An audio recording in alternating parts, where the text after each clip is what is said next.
Young, Black, and Dead. That's what's happening right now, right? I mean, you guys know it, you guys understand what's happening, and so we just want to be able to have this conversation with the youth. And so I'm just going to ask a couple of questions, and Clay and Ace and everybody else here, will interject here, but the main focus and the main, like, I guess, spotlight is really on your answers. What you guys think, okay? All right. So I want to just start off first, though. You guys could just give, your name, what you do, just a little bit to kind of break the ice a little bit. I'm Sean. I'm into music. I make music. I'm also into fitness. I like to work out. My name is Lee. I'm also into fitness and I rap too. All right. My name is Z. I make music and fitness. My name is Nick. I'm a basketball player. I'm also a part-time gamer.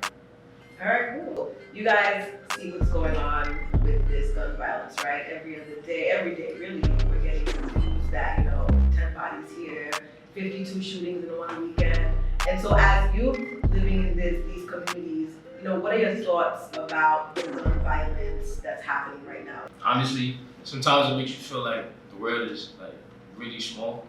Like there is no world beyond where we live. Because it feels like everywhere you look is something blocking you here, something blocking you there. Like my world doesn't go past Brooklyn, basically sometimes. So I try to be in the city a lot or be somewhere else a lot. Because it opens, when you come home and the world starts to feel small, you gotta step outside. So try to get outside as much as possible, go to different places, see different things, and I'm hoping that it rises back up for me. It makes me feel like I have to be more aware of who I hang out with, where I go, what I'm doing when I go there.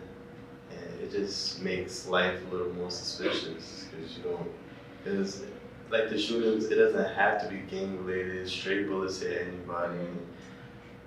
You can just be with the wrong person, somebody can mistake you. It makes you feel like anything happened in a flash. Like a lot of the times you feel trapped in. You feel like you don't really have much places you can go with much outlets. I like to be outside as much as possible, go to different areas, just clear my mind. I feel like for this, it's really blasphemous.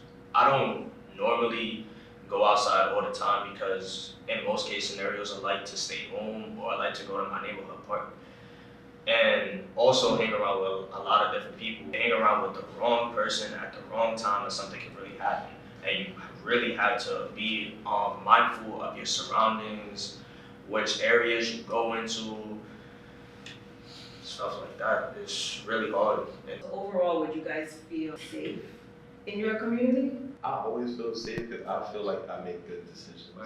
Okay. That and I ain't gonna lie, even though all this would go on, I would feel safer here than if I went to a white neighborhood. I went upstate last week and it was a whole bunch of white people. And I felt mad, feel me scared, but I still it's crazy how there's a love-hate relationship with it because it's bro, I still feel safe walking up the block. No matter what's going on, I still feel mad safe here. I don't know, it's just weird, really a love and hate thing for me. No matter where you go, you don't feel safe nowhere. You feel the aura of whichever place you go to. Yeah.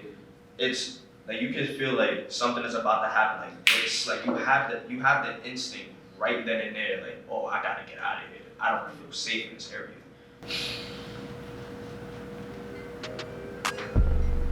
I don't know what much to say about that either.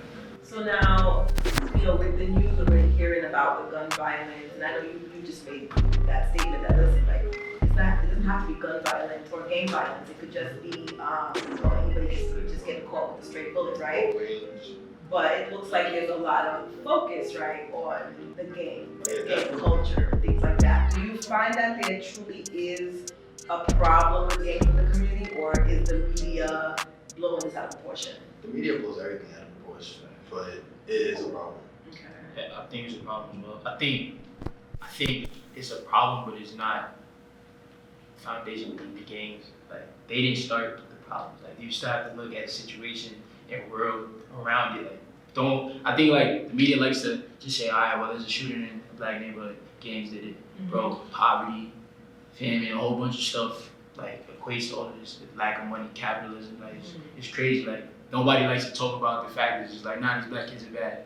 and they just shooting black kids, and so we just gonna shoot black kids, like all the black kids are shooting black kids, bro.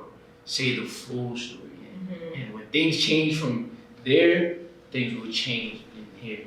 I also think it does start at home as well. Like that's important to focus on, like the house. Like people join gangs if they are alone or they're not doing nothing over there, bro. Like I'm outside every day. Like people working, parents is working, kids in the crib. Yo, yeah, go outside. I don't feel like watching you go outside. I'm at work. He went outside. He found somebody to play with. He playing with that person. They grow up together, bro. It's group, like, come on, everything is around, like, just so much stuff that leads up before it gets to that point, so don't just make it seem like that point was just here on the table for you immediately. Doesn't work. So it doesn't matter if it's a 2-parent household or a single household, Because who join or who don't. you could be in a 2-parent household, you're gonna still make whatever decision you wanna make. Bro, like, it's crazy because, like, you meet people in games that, yeah, bro, good, my mom and my dad, you still, at the end of the day, you're still gonna make that executive decision and choice, obviously. But it's still, you could be, like you said, it could be a 2-parent household, both of them at work every day, all day. And I'm not saying they're not supposed to work and provide for your child, but come home, what are you doing? What you did today? Talk to them, understand, like, oh, that's what you did, that's what you're hanging out with. And there's a whole bunch of steps still you can still take, even 2-parent household or not. Like, it really don't matter. Everybody be good what they did watch. That's all that is.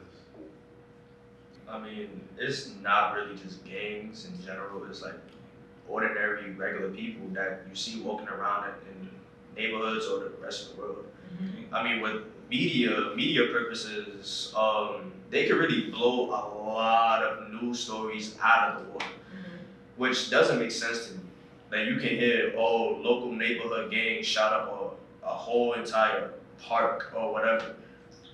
What do you mean by like the whole entire park? Like who are they aiming for? Like that's exactly what I mean about blowing things out of the water. It's like the same thing with an ordinary person carrying a gun, like a black person. Tell me more. It's really the fear factor, like just I'm gonna make black people more scared of more black people. I don't ever, bro, like, it's full of, like, bro, it's nonsense. God, excuse me if I'm cursed too. But yeah, it's full of shit. It really be full of shit, bro. Like, I feel more safe in this room than I used to feel in, like, classroom and shit. I mean,